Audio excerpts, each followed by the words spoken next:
sure is entirely done, but it's largely done. And what we're seeing is about what we had expected, and it's what typically we see in recanvases. This time, maybe more than most, there's some change.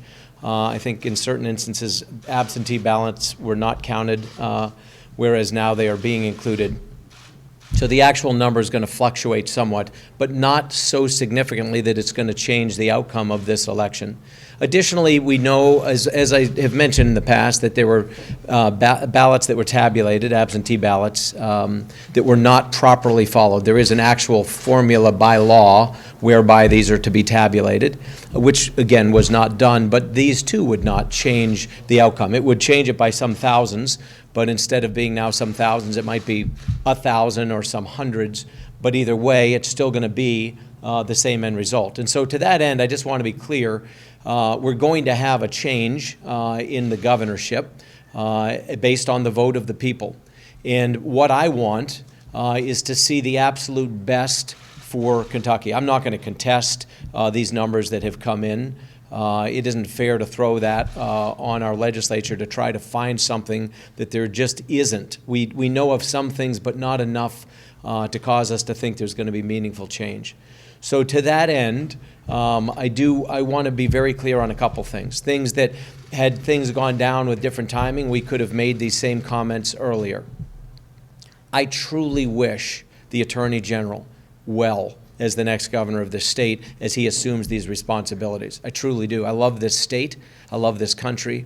I love the fact that we're blessed to live in a nation where things do transition in ways that much of the world wishes they had.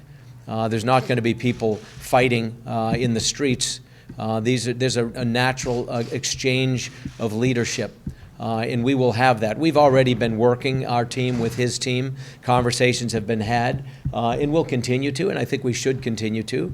Expect to have a smooth transition. Our state does not afford a tremendous amount of time to get these things done. It's tough to come in just a handful of weeks, less than a couple of months. And so every single facet of our administration that is desired is ready, willing, and able, some of whom are already doing this, others of whom are able and willing to, as requested and desired, to help in this transition process. So again, I wish Attorney General Beshear well as he transitions to his next role in this state. It's a big responsibility. I want to say this, though, while I'm assembled with you. I could not, words would not allow me to properly express the gratitude I have to the men and women who have served the Commonwealth in this administration in the last 4 years.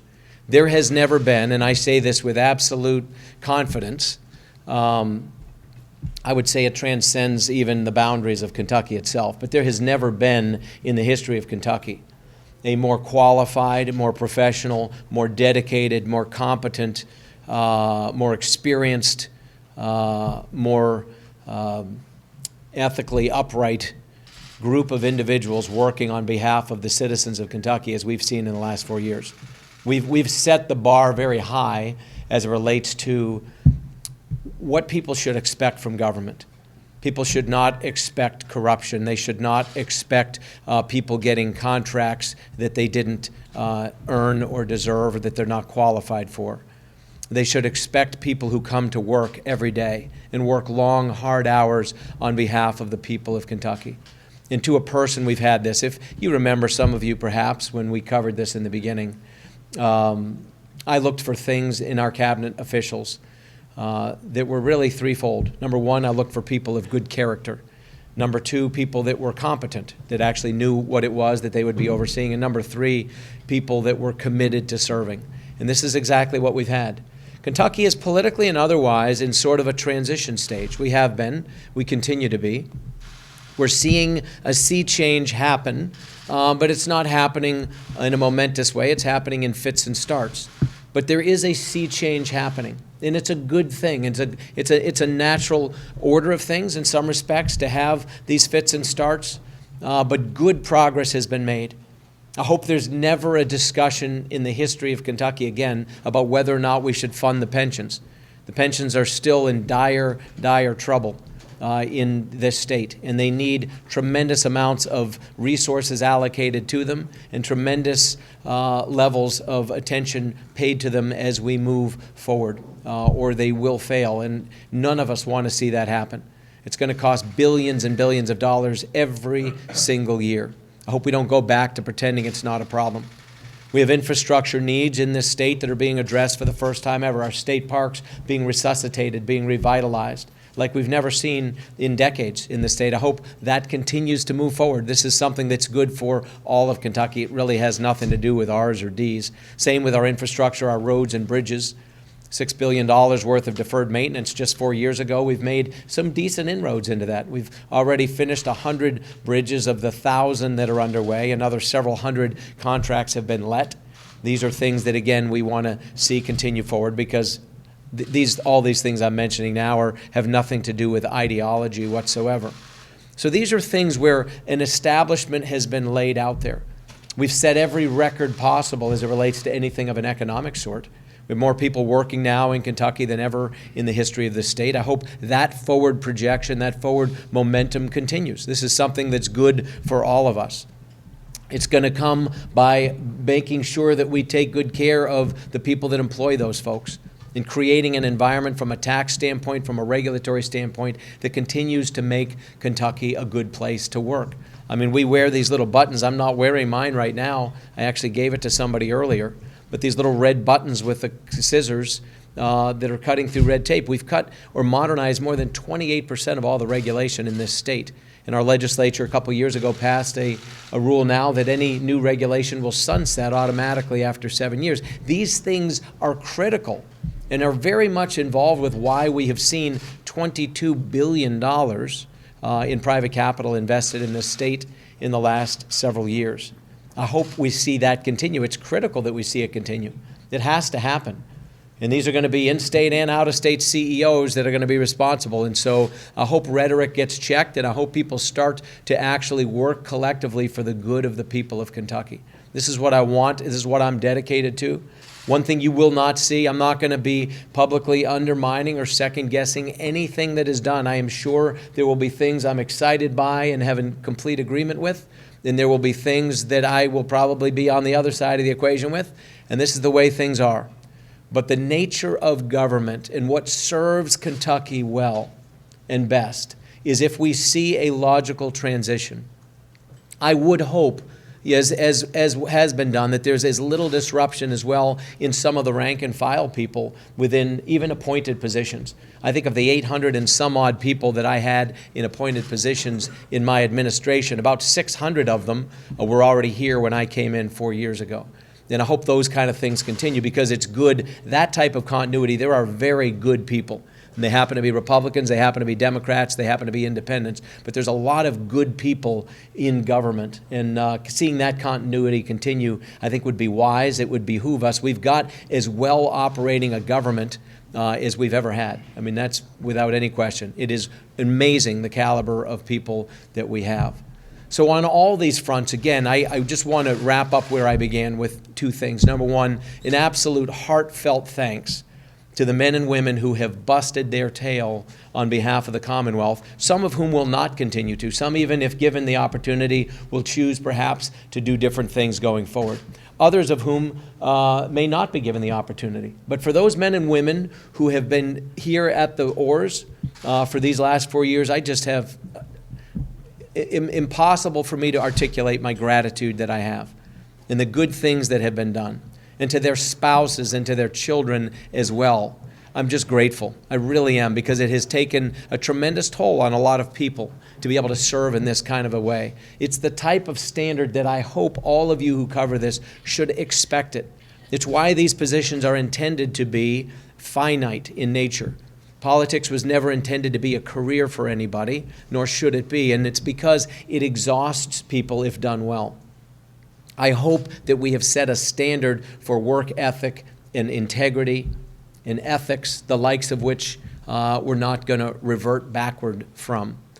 And the final thing I'll say, too, is that I truly want the best for Andy Beshear as he moves forward. I genuinely want him to be successful. I want this state to be successful. I want this state to rise, continuing on the trajectory that it is, above and beyond every stereotype, beyond every perhaps shortcoming that we've had in the past or low expectation that we've historically had. We've started to shatter all these new records of an economic sort. I hope next year is yet the 4th year in a row of record level exports. I hope that we have next year even more people working than we do now, which is already an all-time record. I hope that unemployment continues to go down, although that will create its own challenges. And I hope that the people who are moving to this state continue to do so because of the upside potential. And all of this is going to require leadership, not only from the governor, but from so many other people as well. And so to our incoming Attorney General, I wish him the absolute very best. Daniel Cameron will have a lot of work to do, and I'm grateful that we have somebody of his caliber that's coming aboard. Michael Adams coming in as Secretary of State, in all sincerity, will probably more than the governor or the Attorney General have more on his plate in the next immediate year or two and have more ability to transform this state than we have seen in a long time. There's a lot of need to clean up the rolls. There really is. To our incoming Commissioner of Agriculture, Ryan Quarles, he's doing such a stellar job. He'll continue to. Allison Ball in the Treasurer's office, same thing. Mike Harmon as auditor, same thing. This continuity is important to Kentucky. The very final thing I will say is this, and this is something that I would ask all of you, especially in the media, but those of you that are watching and those of you that are involved in government are going to continue to be involved in government. It is critical, and a lot of this will fall on, frankly, work being done between the Secretary of State, Mike Adams, and the Attorney General, Daniel Cameron, probably more on Mike Adams than anybody. There is not, and it's not good, no matter how your ideology or how you tend to vote, there is not any real sense of transparency with how the voting process works. And the more people look into this, and this isn't nothing new. HBO did a documentary on this 13 years ago, I think back in 2006. And what you're going to see is that we do not have checks and balances. And that whether you are a liberal or a conservative, whether you vote one way or the other, we should make sure that we have integrity in the election process. And the ability to ensure that when somebody goes in, especially when there is no paper ballot, when it's 100% digital and electronic, to make sure that people have confidence. Because if the people lose confidence in their ability to actually know that the vote they cast is the one that was tabulated for the person they intended it to be for, if we lose that ability, I don't care your ideology, we lose something in America that is the uniqueness of our nation. And we really can't afford to see that confidence erode, because that's a confidence on both sides of the aisle. We've got to be able to have integrity, and I would encourage to ensure that the rolls are accurate, that the ways in which we tabulate votes are accurate, that there is recourse to be able to determine what was or was not cast. These things are critical. These are not going to be done in a day, a week, or month, or maybe even a year, but in the months and years ahead. These are things not only in Kentucky, bigger than this one race or this one state or this one year. This is an issue for America to take very seriously. And there are people working on this. I would encourage them to continue to do so. But it's imperative that we have people in positions of leadership in Secretary of State's offices, in Attorney General's offices, where these things fall to the responsibility of, to determine how best to ensure that the votes we cast are the votes that are tabulated. So I appreciate you all. I thank you for those of you who have covered that which we've done. Continue to expect great things from Kentucky. There's a lot of good people that are going to continue to be at the helm. And in the meantime, we've got a lot of wood yet to chop for the next 3-4 weeks, a lot of cleanup of things. So thank you very much, guys. I appreciate it. Thanks. What are your plans for next year? We'll find out.